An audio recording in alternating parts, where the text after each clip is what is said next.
The TalkSport Fan Network. The ultimate on-demand destination for the UK's best fan-led football podcasts. Want authentic supporter insight on all things Bournemouth? Follow Up the Cherries in all departments on the TalkSport Fan Network. Club-dedicated content created by the fans, for the fans. Search TalkSport Fan Network.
Welcome back to Cherry Picking, all Cherries fans, and thank you for joining us. Now, before we get going, hit the like, hit the subscribe, and hit the bell button below. It helps this channel to grow. And if you do like our content, we do have membership options, which we will be utilising as soon as we do get a large amount of members joining us as well. That will mean that your name will be at the end of each video as well. Now, we do have some sponsors, and we're going to come to them in a second, but it wouldn't be cherry picking if I didn't have this man next to me. How you doing, Matt? Hello, Craig. Yeah, all good. Obviously, still getting over that excellent win at the weekend, which we'll discuss shortly, and looking very forward to this coming game, which we'll discuss a little bit later on. And yeah, I don't think it's ever been a better time to be a Cherries fan, really. It's we've had some good times over the last sort of decade. Yeah. With the odd little, with the relegation and that, and bit of a sour note there. But other than that, we've had some good times over the last decade, and this is definitely up there, isn't it? And long may it continue. It's crazy to think it was 10 years since that game against Bolton Wanderers in towards the end of the season. I think was it April? I'm trying to think of the date now. I think it was end of April, wasn't it? Or was it just into May? But all I can remember is that one was Monday night. Yes, it was. Yeah. Sky. Yeah. Good times. Lots of memories, and obviously the club's come a long way even since then. So, but yeah, long may this success continue. Let's get cracking with the show and let's get talking about it. Definitely. Now, before we do get cracking, here's a little bit about our main sponsors, Dental on the Banks.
find out more about them, visit dentalonthebanks.co.uk.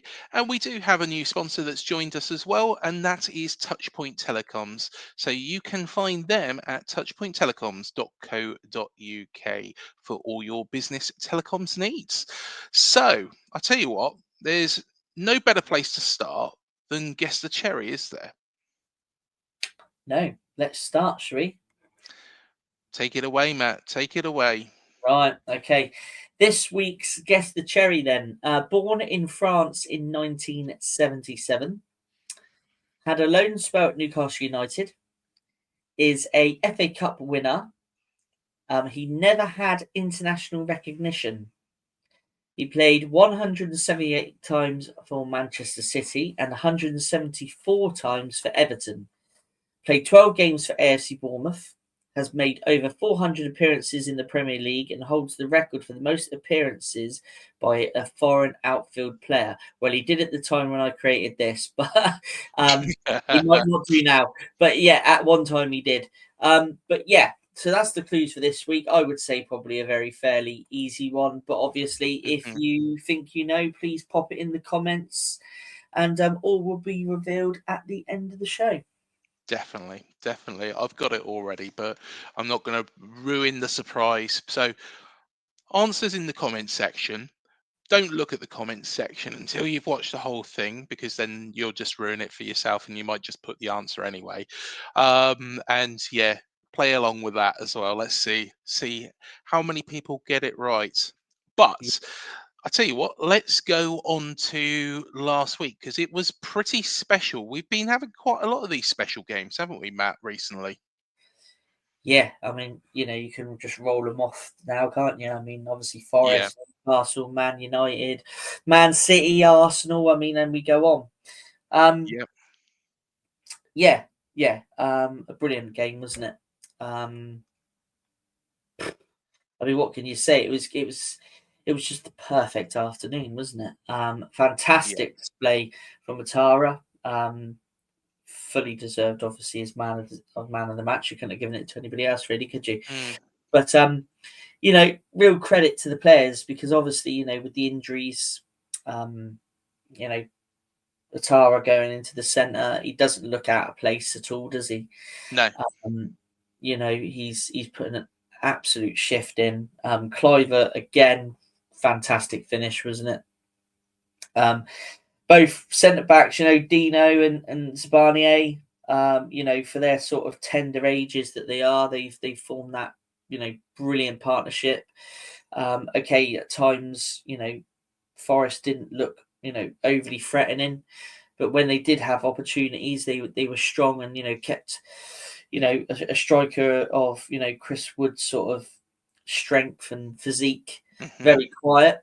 But yeah, I mean, just credit to everybody, really. Christie again, another shift. Real unsung hero. Yeah. Cook doesn't look out of place at right back. It is on when you look at the squad, it's got to be the best balance, I suppose, we've kind of ever had, really. And for players, but just quickly, for players to be able to, play in different positions, like Christie comes to the club as an attacking wide player. Yeah. He's now that sort of number 8 holding role, isn't he? Cook at right back just doesn't look out of place at all. No. And then Dongo or Dango. Dongo Dango. Mark McAdam says Dongo. It's spelled Dango. So I'm going to start using Atara from now on.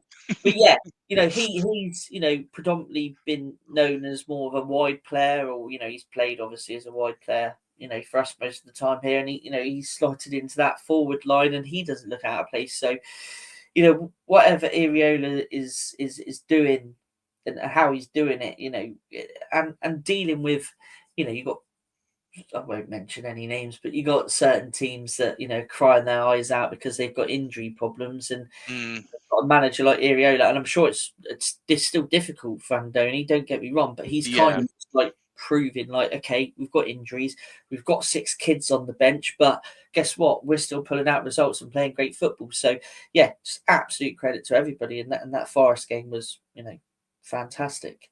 Absolutely fantastic. Well, we'll go through a couple of the bits as well, but I tell you what, let's just promote one of the other videos and watch this video afterwards. There's loads of content on this channel that we've done over the past week because it's been a busy week here. But of course, one of those clubs is from North London and are having a good old whinge about their injuries and having a whinge about their manager. And of course, they're right down the bottom by the relegation zone. And we thought we'd have our say on it as well. And that is that there's a lot of rumours. Darren Bent said on TalkSport that, of course, Spurs should go for Andoni Iraola. Didn't even think that we would turn around and say no. But yeah, we have our say on it. And yeah, there's quite a lot of criticism for Spurs in there as well, especially that man on the left-hand side. If you're not sure who he is, we do explain it in quite some detail. But yeah, go watch that after this show because it is a really, really interesting show. And loads of comments, loads of debate, some really positive, some really negative, some, saying that, why are we doing it? Well, we're doing it because we're reporting on what's being put in the media and then we're responding to that. We're not doing it because we're just trying to make a big thing. It's something that's in the media and we just want to respond to it and say what we think. So Spurs to Burst Our Bubble is the video. Watch it. If you're listening on Spotify, it's also on there as well. And of course, I did have my say on that victory directly after the match as well. And it's got a little bit of spin on words, but Forest chopped. There is Andoni Iraola chainsawing down not the Nottingham Forest. The Nottingham Forest. Don't know whether you could call him Robin Hood. I think he's Robin Hood to us, but he's probably I don't know what the bad guy is for Sheriff of Nottingham, isn't it? Sheriff. Yeah, I'll tell you what, that's terrible, isn't it? So yeah, it's me. He's our Robin Hood, but yeah, to Nottingham, Forest fans, he's probably not in their best books. But of course, do go and take a watch of that as well, because yeah, I do gush out my feelings after that match, and I do gush, don't I? To be honest, Matt. Yeah, if that's what you call it. But Yeah. yeah. There we are, Forest chopped. But I tell you what, let's talk about another man that is making the headlines, and that is Dean Huijsen. So, a bit like Iraola, very, very highly thought of, and as soon as the club do well, the Sharks circle. So this is from Court Offside. So he's high on the list. Chelsea very keen on player who will have release clause this summer. Now that's a problem. That's a Yeah, problem, and that needs addressing. massive. Yeah. What do you think the options are to get around that clause? Is it a case that we can offer House a new contract? Is there no way around it? I think it's one of these things that kind of we have to do to attract the sort of talent of Dean's level, Yeah, considering the size of club we are. yeah. No, you're spot on. I mean, at the end of the day, when you've got an agent sat there, the agent's looking after the best interests of the player and, Mm, I suppose themselves as well. But he's put obviously a clause in there because he knows the talent of the player. yeah, And, I mean, we reported on last night's transfer show that obviously now there is Real Madrid obviously still sniffing around. yeah. And there was also now even Juventus talking about coming back in for him. Mm, So, yeah, I mean, it's tricky, isn't it? The clause is in the contract. The contract's signed. I yeah. suppose the only way that Bournemouth can get around it is by offering him a new bumper contract without the clause in it. But he will be advised by his agent not to sign no new contract. He doesn't need to sign a new contract. No. He's got a decent contract that he's got already. I just hope that, no one triggers it. But when you're reading, I mean, for me, watching him, he's pure class. He is going to be, I say this now, I think he's going to be one of the best defenders in the world at one point of his career. To be up there. So for me, I think if he was to stay at Bournemouth another season or two and develop his game, playing week in, week out, not only will it benefit us, because I'm sure he'll go for a much bigger fee in a couple of years' time, but it would benefit the player. Agree.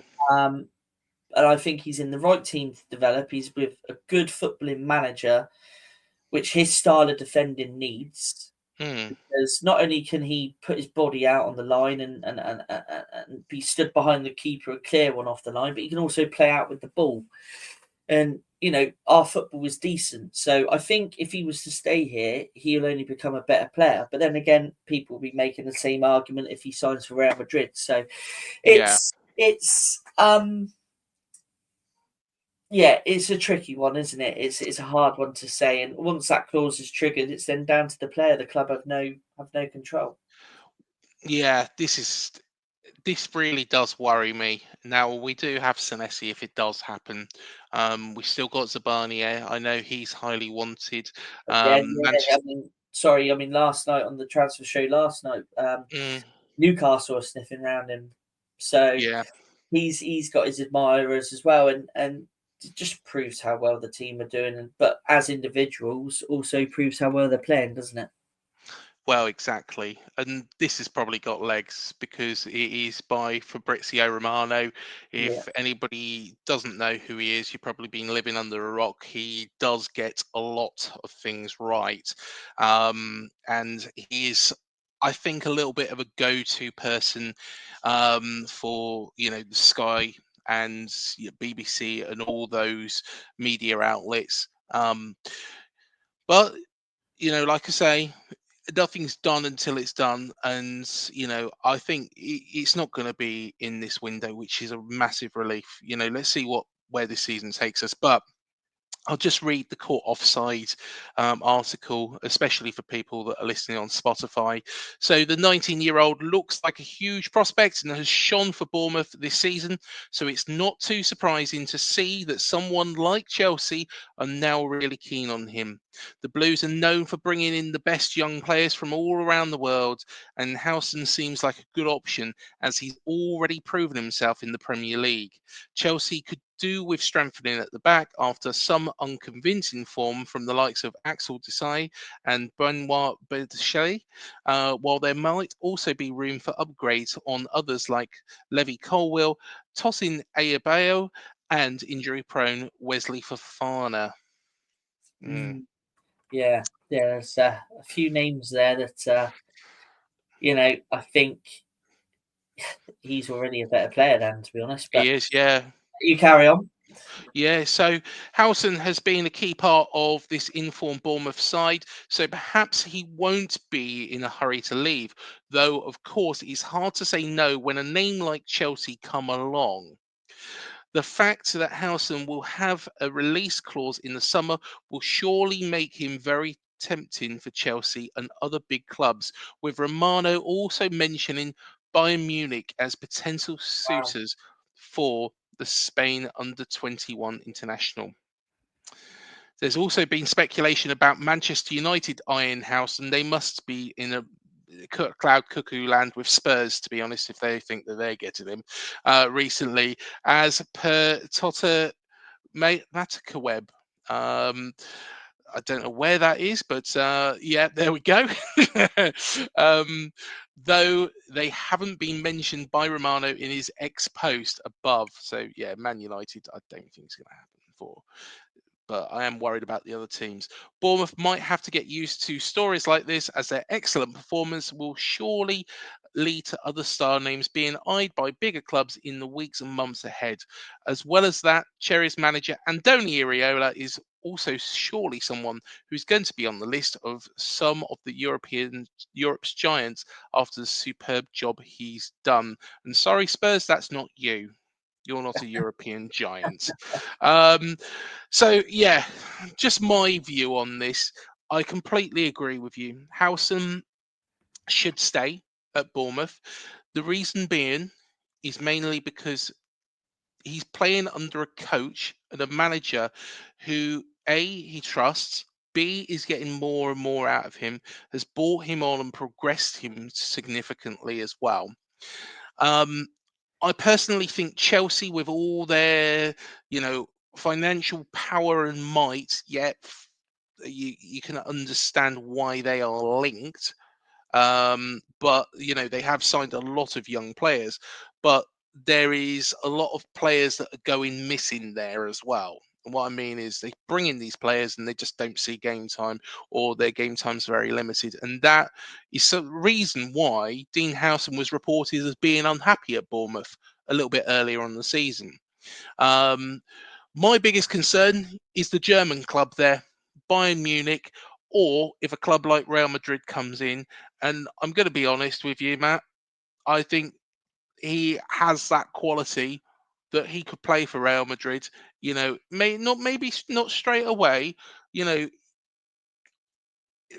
would be in the best interest of the player to stay here maybe one more season after this, have a European adventure with us, which it looks like we're probably going to get the way we're playing. It's not guaranteed, but if we carry on playing the way we are, we should get that.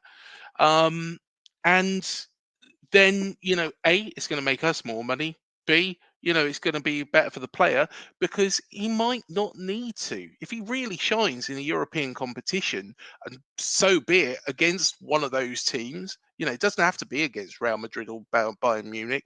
It could be against one of their rivals. Say, for example, if it's Girona, I'm just picking names out of the hat here, Girona, or, if it's Borussia Dortmund or whoever. If it's a Spanish or a German team, it might really make a club like Real Madrid think, well, this man can actually walk straight into our side, which would be full credit. And that's what really Nathan Ake did. Okay, we was relegated. That's why we had to sell him. But at the same time, Nathan Ake walked straight into that City team. Yeah. I mean, I think we kind of agree on this one, that, like you said, and from a selfish point of view, of course, we want our best players to stay in. Yeah. But yeah, I mean, Bayern Munich, you can see it. Real Madrid, you can see it. And like I said before, and I've said this on the transfer show recently, I think I've said it on here before, Jose from the Spurs channel, El Cockrell, he said to me back during the last transfer window, he said, you signed Dean Huijsen, and he said, you have got to watch this player. He is something else. He says he is years ahead of his age. And then of course he's not getting in the team, and you think, oh, okay, maybe he's one for the future. And then he comes in the team and he just blows you away, doesn't he? And then I remember saying, I think I said to Jose, I said, what you said in the summer was right. He's gonna be an international for Spain's first team for a long time, I think, when he breaks into that first team. And he's destined for a top club. But let's just hope, let's just live in hope that he's gonna stay with us and and have a good couple of seasons with Bournemouth. Let's just hope that it's there's so much talk surrounding everybody, and obviously we discussed Iraola earlier on this week, and if it ain't Howson, it's Semenyo. If it's not Semenyo, it's Kirkes. If it's not Kirkes, who else? Zabanier. Barnier. Not Zabanier. Kluivert. It's the manager. It's Kluivert. It's not manager or Kluivert.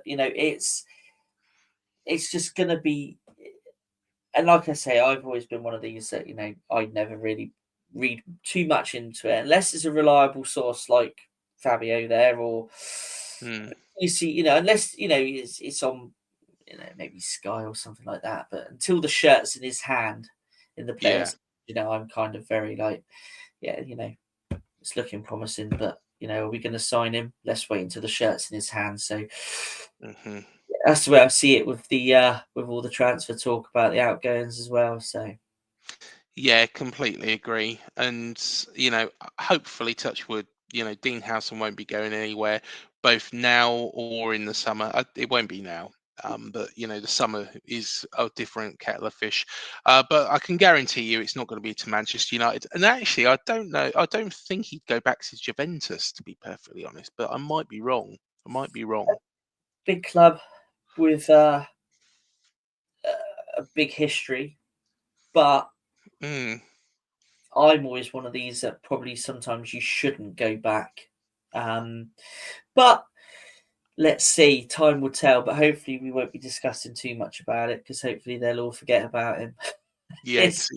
But I can't see that happening, that they'll forget about him. They're going to be monitoring him for a long time to come. There's going to be rumours every transfer window about this player for as long as he's at Bournemouth, I think, because just the quality he is. Yeah, most definitely. Well, we've been talking about Europe quite a bit. We talked about Europe last week. I've bleated on about European football in a number of videos, and even mentioned it to Pete and Hooton from the farm, which we'll get into in a second. But there is one thing that's been mentioned, that if we do get into Europe, about Dean Court, and this is it. If we achieve the dream, the vitality does not currently meet UEFA requirements. And why Take is it that, away. did you say? Is that Mm. because of the capacity? Well, believe it or not, you'll find out now. Over to you. So, if we qualify for any European competition, then the stadium will be known as Dean Court, not the Vitality. This is due to strict UEFA rules on stadium sponsorships. I call it Dean Court. I fail to call it the Vitality Stadium. Dean Court is what me, you, every Bournemouth fan that's been around a bloody long time knows it as. But hey, sponsorship purposes, Premier League, Vitality Stadium, Europe, it will be back to Dean Court. The stadium will need to be classed as a UEFA Category 4 ground to host European football under UEFA guidelines. Now, Dean Court's capacity of 11,307 extends. We'll add another couple of thousands on there. That'll make everybody happy, to be honest. Exceeds the 8,000 needed to host a European match, as well as the size of the pitch. The pitch is sized at 105 by 68. So the capacity is okay, and the Yes. pitch size is okay. So what is it? The criteria the club will need to look at in detail is as follows: VIP areas, TV studio positioning, media accommodations, and even the floodlighting. Now, Oh, this is a bit of a frustrating point for me, and I wonder if this is why. Of course, we've had the orange lights, growing the grass, and I know people. okay.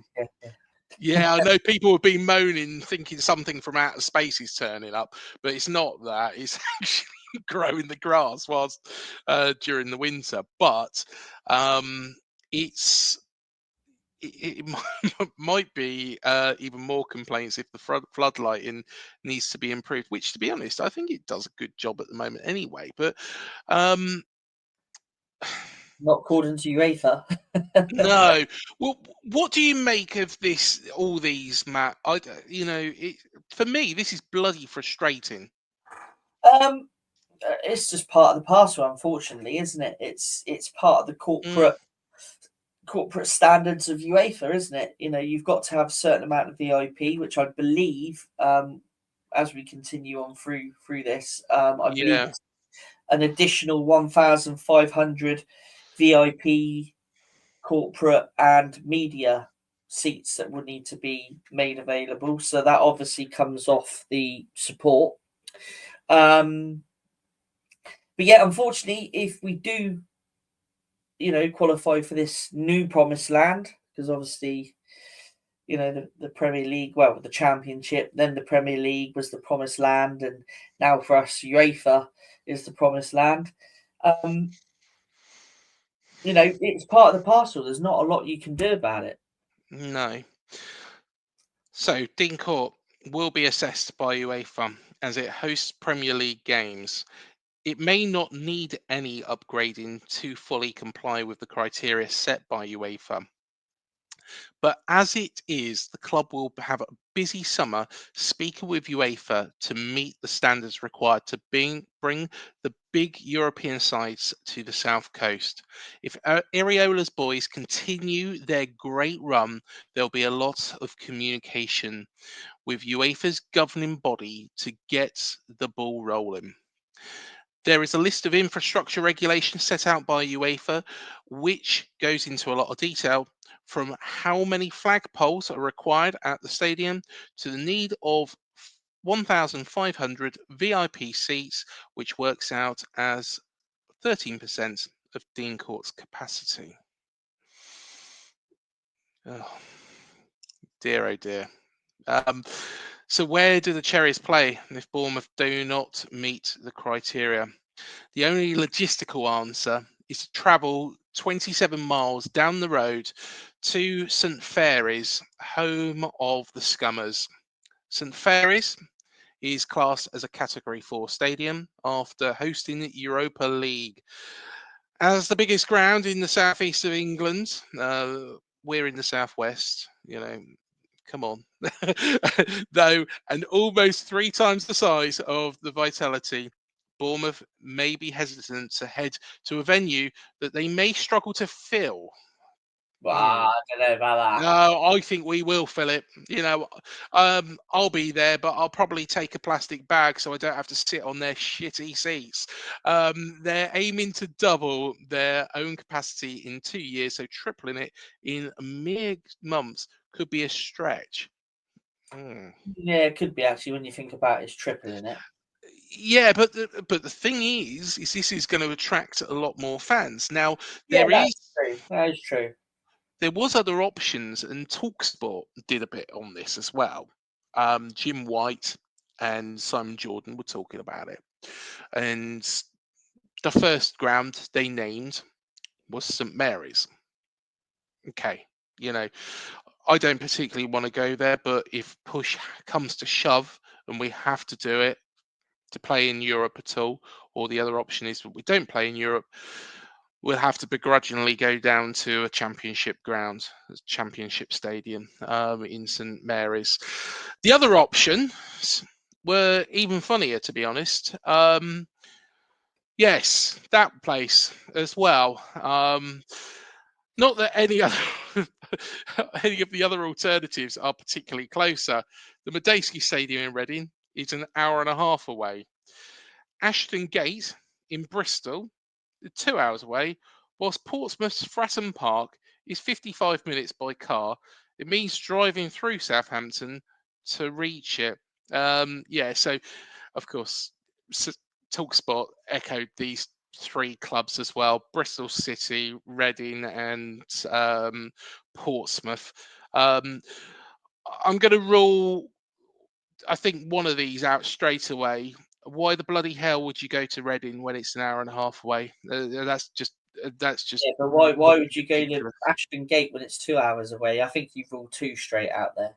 There's yeah, answer, isn't there? There's one logical answer. Like it's why would you drive through Southampton to get to Fratton Park? Yeah. There's one logical answer to this. There's one logical answer. If it was happened to be played elsewhere, which obviously everybody doesn't want to do. Dorchester. Wow. What cup are you playing in? Playing at Dorchester, like the what was that Italian cup called? Anglo-Saxon, yeah, Anglo-Saxon Cup or something like that, wasn't it? Yeah. No, I mean, it's you've got to think logically about it. You've got a stadium down the road that is just ready for it, isn't it? But will it get that far? Will it get that far? So, similarly to Luton Town's post-promotion rigmarole around Kenilworth Road, not being Premier League ready, Bournemouth will likely work over the summer to make any necessary changes to the Vitality Stadium that the ground requires. It cost Luton around 10 million, though one would imagine that the Cherries aren't many miles away from UEFA compliance, given their status as a Prem regular over the past decade. Good Yeah, point. I don't think it'll need that much. Let's be fair. Have you seen some of the grounds that, especially in that Europa Conference League, some of the grounds that some of the teams are playing in, some of them look like, they might as well be, it just looks like stands stuck on Branksome Wreck. Do you know what I mean? So I can't imagine. I think this might be a little bit all about nothing, but it depends, I think, which tournament we're playing in more than anything. So plans for a full renovation of the old ground aren't underway as yet and cannot be sped up in time for next season. In a worst case scenario, though, Bournemouth may have to sacrifice some of their seated capacity of the current ground in order to add more VIP seats. For example, it's not hard to imagine a new temporary room for the media or quick DIY fixes made to adjust dressing rooms, lighting, or anything else that can be adjusted that easily. The South Coasters plan to develop the stadium on the current site the club's training ground is on, the same site, with a new one opening down the road in Camford Magna. Near Poole. Major developments are in works regardless of European status. So, yeah, it's without a shadow of a doubt we're going to move away from the existing stadium. We are going to build a new stadium. I'm sure everybody is in agreement of that supports this football club, and I'm sure everybody knows that we need to do that. I've always said that we need a stadium possibly the size of Ashton Gate, and I think it's 25,000. If we have a stadium the size of Ashton Gate, then I think we will fill it, and it will be ready for these European nights if we do get there in the future. So I think it's the logical answer. For the time being, other things I've thought of when I heard this was how expensive is this going to be? Could we fill in the corners a little bit? Could we do that? I know it might be a little bit awkward, but could we do that? Is it an option?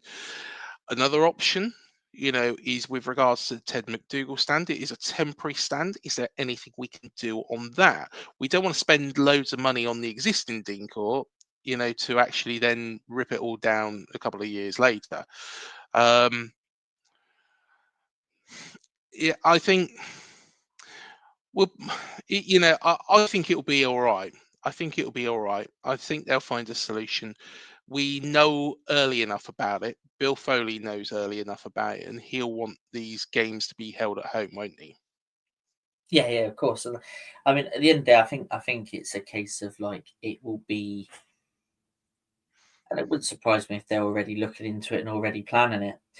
It'd be a case of them doing what they can do with the existing site. I don't think they want to play games at St Marys. You look at the ground; like they say, it's held Premier League football for a long, long time now. Yeah. For a decade. Minus those couple of years in the Championship when we did, go down. But so what I think when you read in between the lines, I think it's going to be a case of that it's going to be at Dean Court, and they're going to make the adjustments necessary. And unfortunately, it probably does mean that we're going to lose out on seats. But it's the UEFA criteria, isn't it? And that's where if we are lucky enough to get to Europe, because our run has been exceptional in the league this season. If we are lucky enough to achieve that, it's ahead of Bill's schedule. Bill wanted it within 5 years to get it in the amount of time that he's achieved it in. Since he said that is, beyond expectation, really. So I think kind of the European plan was kind of planned in with the potential new stadium anyway. So it's come a lot earlier. And I personally think they would make the relevant adjustments to the stadium in the current state it's in, and they will go from there. It pisses me off. This sort of thing does. It I'm really quite does. surprised, if I'm all honest. Yeah. I'm surprised that the capacity for a Champions League game was 8,000. I was surprised by that. I thought if it had said Conference League, I would have said, yeah, I get that. Yeah. But for Champions League, I thought there was a criteria on capacity, and there is, and it's 8,000. So, but the VIP seats, for the prawn sandwich eating brigade, work, mate, it's not how UEFA work. it irritates. Unfortunately, the club are going to go into, if they're going to compete in European football, all they can do is follow the regulations that are set out. Now there is you can actually read all through the regulations somewhere on the internet that UEFA have got. There's pages of it. That's what they'll have to follow. It's as simple as that. Unfortunately, it's going to be more trickier for a lot of fans to get tickets, but it's going to be televised. And I know it's not the same as being there, but it is what it is. The club can only do what they can do. You never know. There might be some magical plan that they've got up their sleeve already, and if we're lucky enough to get there, come the summer, we might be amazed by the plan. But it's like I say, we're still playing in the Premier League. I'm just enjoying it game by game. I'm enjoying watching the great football. I'm enjoying the ride. I'm enjoying beating these big sides, just like what we're going to do on Saturday. Yes. And let's see where we are at the end of the season. We're still in the cup. We're in a great place in the league. Let's see where we are at the end of the season, and then, all this stuff then can be discussed, more seriously. And I'm sure the club will make an announcement as soon as it can, once they know where they are positioned in the league and if they qualify for Europe. And I'm sure they'll let everybody know what, the plans will be and near the time. But until then, all we can do is sit pretty, enjoy the football, enjoy the moment. And if we do get European football, it's just a fantastic bonus. It's the cherry on the top of the cake, as excuse the pun. But exactly. Yeah, it's not something I'm worrying about too much in a minute. What they're going to do with that. Oh, it'll all be fine. It'll all be fine. Bill Foley has taken ice hockey into the desert. He's taken Bournemouth into Europe. A stadium's just going to be a piece of piss for him. Let's be honest. It's going to be a piece of piss. He's just going to go, he'll find a solution. Now, of course, we do have some big names. They're all wanted by all sorts of different clubs, including our manager. But they're also up for some awards as well, aren't they? So, here we go. Talk us through it, Matt. Well, yeah. So the contenders then for Premier League Manager of the Month: Pep, Mikel Arteta, Eddie Howe, and obviously our very own Andoni Iraola. Now, last month, Andoni was nominated, wasn't he? And he was up against, Pep and Arteta, wasn't he? And Nuno, wasn't it? Yes, yeah. Was that right last month? Yeah, I think so. Anyway, Nuno won it. And I think when we were discussing through it, I think I said then I couldn't see, even though Andoni had a great run, I didn't think he was going to win it last month, in all honesty. Yeah. But, I mean, this month, I can't see how he can not win it. The results he's pulled out of the bag, the way the team's been playing, the amount of goals we've scored, the amount of goals we've conceded. Also, we also had a cup win, but that don't count. But we've also had that win as well this month. So I mean, I can't see how he cannot win it this month. Last month, like I say, I thought there's going to be he's going to just be picked at the post. Oh, another pun, please excuse. He's going to be picked at the post by one of the other managers. I think I might have even said possibly Nuno, I can't remember. But either way, I did think he was going to get picked. Yeah. You go back through this month, so all the way, well, if you go backwards, so Forest 5-0, then there was Newcastle 4-1, wasn't there? Yeah. We had the 2-2 draw against Chelsea, which was frustrating because should have won it. For that free kick, we would have won the game. Yeah. And then we had a 1-0 win against Everton. So, we've taken, was it 10 points? Yeah, it should have been 12. Should have been 12. But we've taken 10 points. Now, I can't remember really. I know Pep's had a good month, hasn't he? City have found some form. Eddie, I think, won't win it because obviously we beat him 4-1. Yeah. But I can see why he's a contender with his other results. And then there's Mikel. But I think if we look at the other achievements as well, the hat trick, from Kluivert, how Atara is, kind of playing. Well, he's playing out of position, isn't he? Yeah, and he scored a hat trick as well. Yeah, and the hat trick as well. So 2 players have scored hat tricks. Let's be honest. Come on, Pep. Pep's had enough of them anyway, isn't he?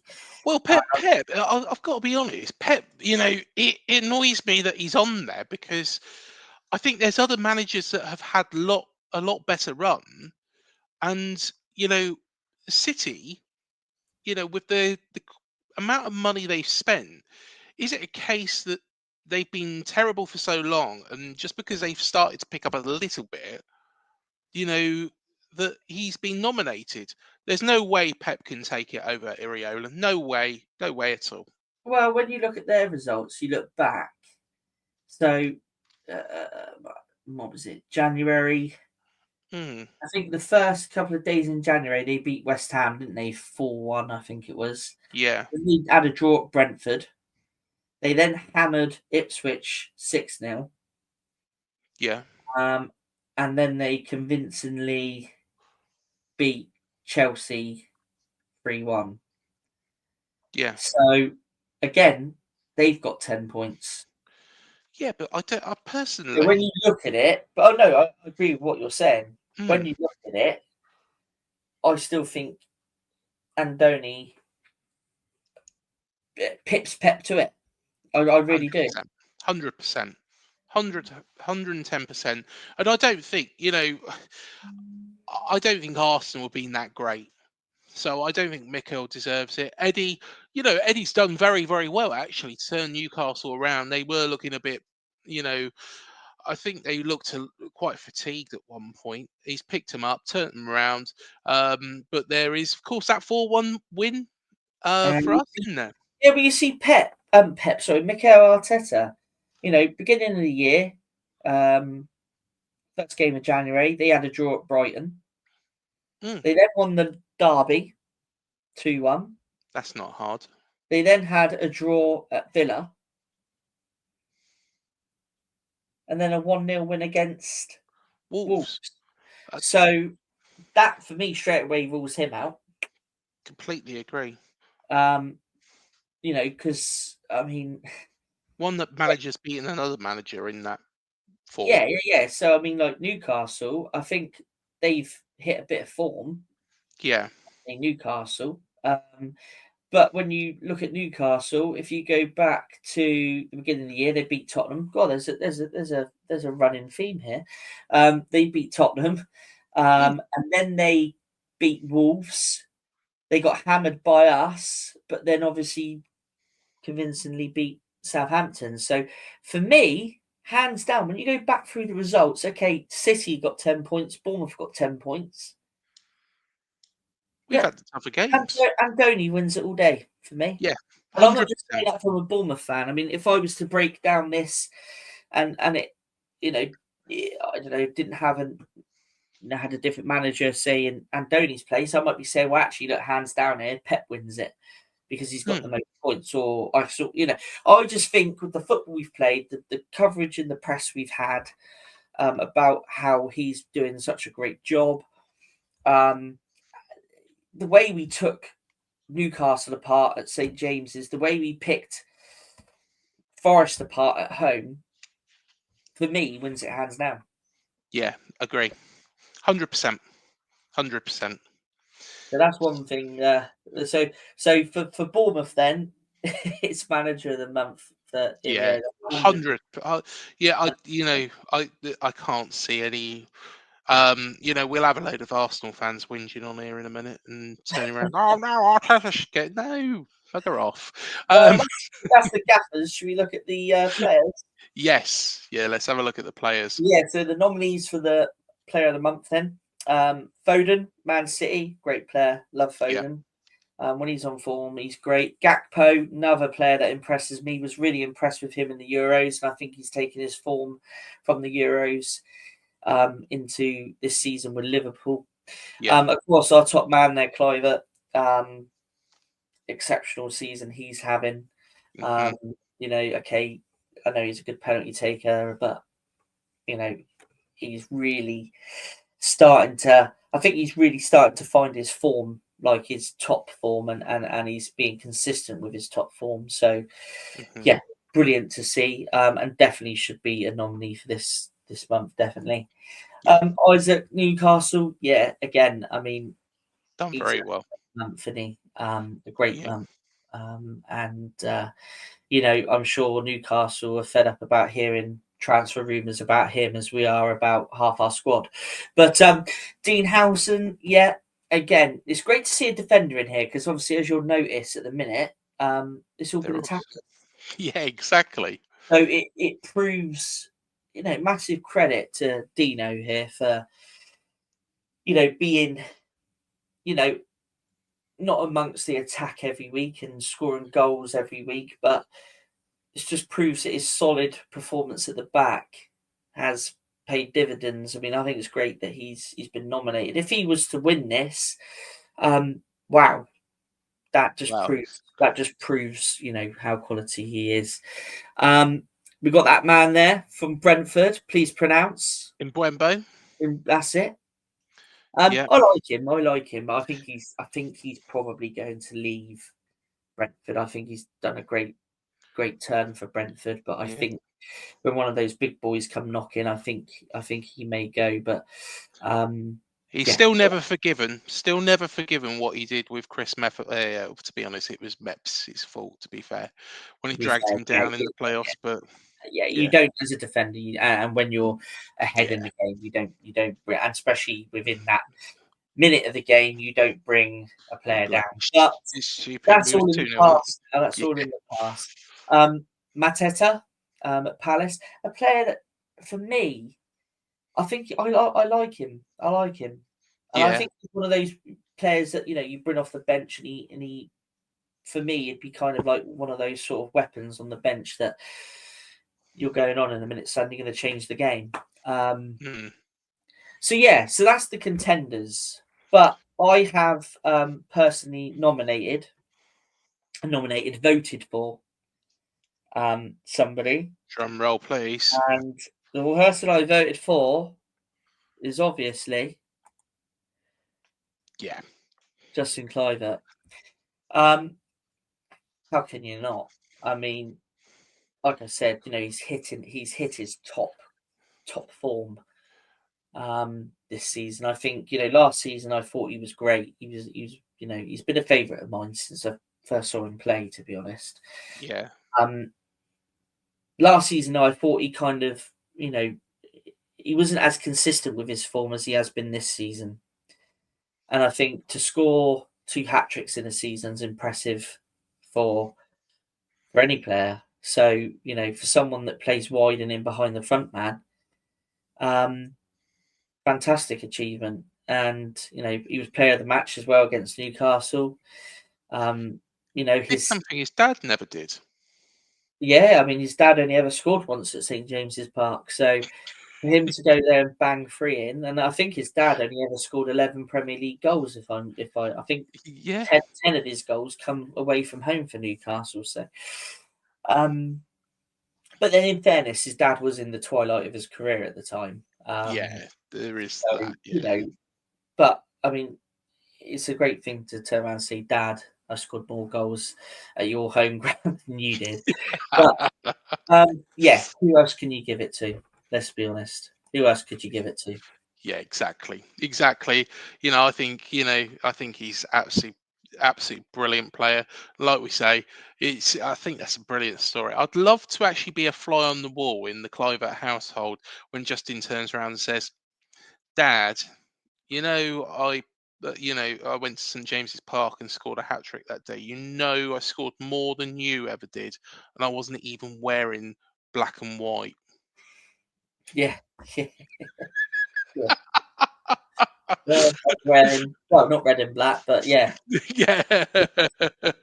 Well, I tell you what, let's talk about this weekend's game and a quick look at this fixture. So, Onslaught versus Andoni Iraola is a top of the table clash between Liverpool and AFC Bournemouth. Who would have thought that?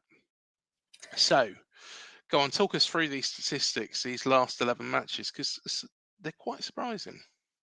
Well, when you look at these stats, you think it was the top two competing against each other on Saturday, wouldn't you? Yeah, But yeah, what really stands out for me here, okay, yeah, 7 wins, no losses, 25 points in the last 11 matches. But look at the goals conceded.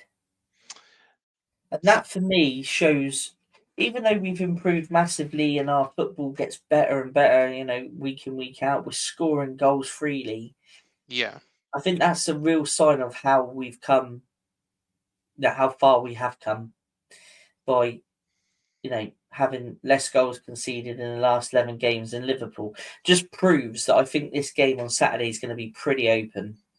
And I think you're going to see a lot of attack from both sides. And I yeah, think you're going to see goals in it, regardless to whether, what the result is for either side, there's going to be goals in it. I think really from Bournemouth's perspective, and I was saying mm, this on early doors on Sunday night, I was asked by some of the comments and the questions, where do I feel that Bournemouth could expose Liverpool? yeah, I don't know on the fitness of them, but I think if we are playing against Andy Robertson and Trent, mm, even though I think Trent's a great footballer, defensively I do question. But I think we could really expose Liverpool's fullbacks against Liverpool. I think with the way Brooksy can be tricky. Semenyo, Jesus, I wouldn't want to defend against him because he's so no, physically strong. It's untrue. So I think Tav might get a start. Tavernier. I think our wide players and the way we like to cut in, I think it caused them to some problems. And also, when you look at Atara, yeah, that leap for that header against Forest was fantastic. I think that was an awesome header. oh, it was, It will prove that Van Dijk might have a handful in the air if Atara's going for a high ball. So yeah, I think for me, win backs, if we can expose their win backs, yeah, I think we've got a good chance of edging the game. Definitely. yeah. I completely agree about that. Um, there's also a very interesting statistic. Bournemouth all season have only conceded 7 goals at home, That's a great less stat. than Liverpool and Arsenal. It's unbelievable. And let's look back earlier on in the season when and let's look at two games in particular. Everton away from home and Brentford away from home. I honestly don't think, the way we're playing, the way we're defending, the way we've evolved, that, if we played those games again tomorrow, we wouldn't be anywhere near as defensively frail as in those two games. I think, we have come on leaps and bounds, as away from home as well as at home. We've always been solid at home, but away from home as well, we've looked a lot more solid. And that's why I don't fear Liverpool. I really don't. And I've even done a whole video where I've again blabbed on for 15 minutes this time. We will beat Liverpool because I honestly do. Honestly do. I think defensively we are sound. Mo Salah will be effectively marked out of the game. They will keep an eye on him. Howson and Zabania have been excellent. I completely agree with you. Let's get their wing backs, get running at them. I would actually go with the same team that played against Nottingham Forest. Of course, it Oh, depends whether or not. you got to. Yeah, I know I said about Tav, but Yeah, you got to go with the same. You can't come out of a game winning 5-0 and change the team, can you really? I mean, you've got to go with that side. You've got to keep the momentum going, haven't you? It was the same side, wasn't it, that started against Newcastle. So, yeah. That side has scored 9 goals and conceded 1 in that time. So you've got to keep the same 11, haven't you? Got to. Yeah. And against two teams that hadn't been beaten for so long. Now, Liverpool is our toughest test, but personally, I think we're Liverpool's toughest test. I think there will be goals in it, but I think we'll beat them. Yeah, Hands down. Hands yeah. No, down. I agree with you totally. I think we will be. It's nice to go in with that confidence. Because Mm, even last season, you're playing like, it's like City. You think, oh god, we get a draw today, that'd be a great result. yeah. Now we're looking at, well, hold on a minute, why are we fearing them? Great, it's great, it is great. We shouldn't fear anybody you play anyway, but No. you can only play against the 11 men that are put out in front of you. But regardless of whatever level of football you play, but yeah, it's nice to have that feeling, isn't it? Like real Mm, confident feeling. I mean, even if we were to come out with a draw, I mean, yeah. again, it's unbeaten and it's another point off the big boys. But I do think we've got every chance of winning. And like Graham said last week on cherry picking, when we had Graham with us, Graham said, "Why should Bournemouth fear anybody?" And he's spot on. Exactly, exactly. And I don't fear Liverpool. And we had a really, really good conversation with another of my celebrity friends. He's been on the channel several times, but Peter Hooton from the band The Farm. All together now, as you probably remember, it was actually the theme tune for Everton's 1995 FA Cup success. I did ask him about that in the first interview, which you will find on this channel as well. But he's got some new music out, and we was talking about Liverpool's title charge, what he thinks. They still have potentially, the chance for a quadruple, but he's kind of, playing that down, and yeah, he's being level-headed about it, but deep down, I think there's even he says this is probably their toughest encounter for a long, long time, and it's somewhere where they could slip up. It's seen as a potential banana skin for Liverpool. So fingers crossed that banana skin comes to fruition and we do beat them. But yeah, go check that out and go. Also, they have got a new album out coming out at the end of May.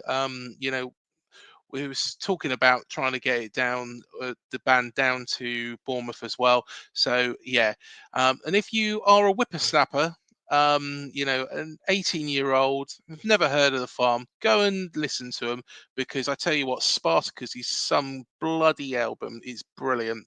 It's brilliant. You haven't lived until until you've listened to that album. I'll tell you what, I love it. Honestly, Groovy Train. You remember Groovy Train, don't you, Matt? Yeah, I remember that. Yeah, what a song. And everybody knows all together now. Well, I'll tell you what, let's reveal our guest, a Cherry, to close off the show. So our guest, a Cherry, was born in France in 1977. He had a loan spell at Newcastle United. He's an FA Cup winner. Never had international recognition, funny enough. Played 178 times for Manchester City and 174 times for Everton.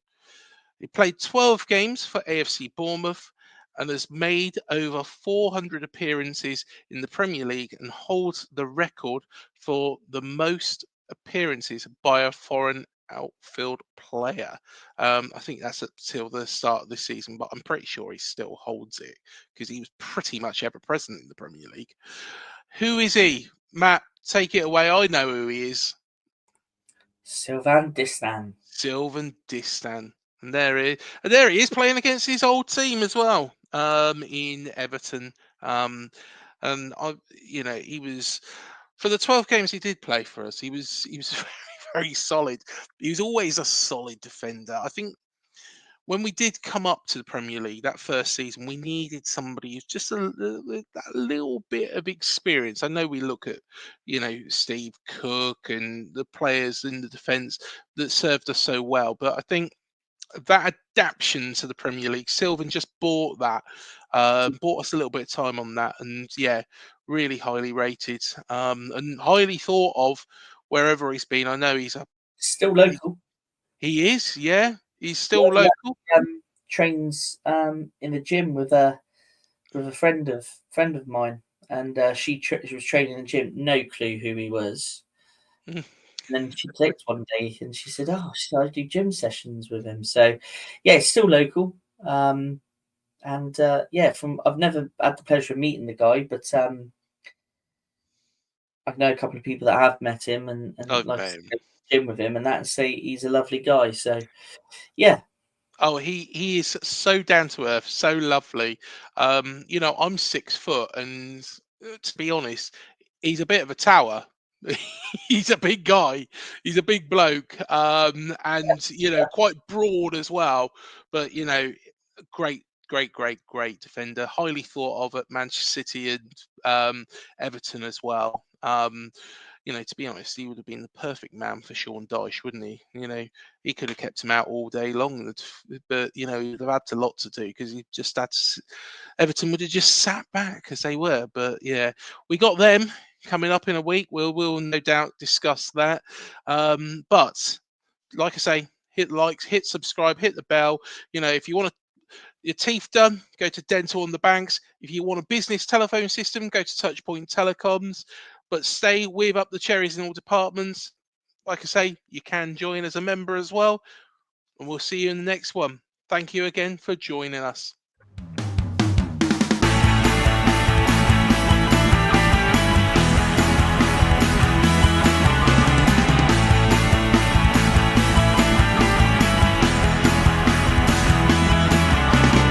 TalkSport Fan Network. The ultimate on-demand destination for the UK's best fan-led football podcasts. Want authentic supporter insight on all things Bournemouth? Follow Up the Cherries in all departments on the TalkSport Fan Network. Club-dedicated content created by the fans, for the fans. Search TalkSport Fan Network.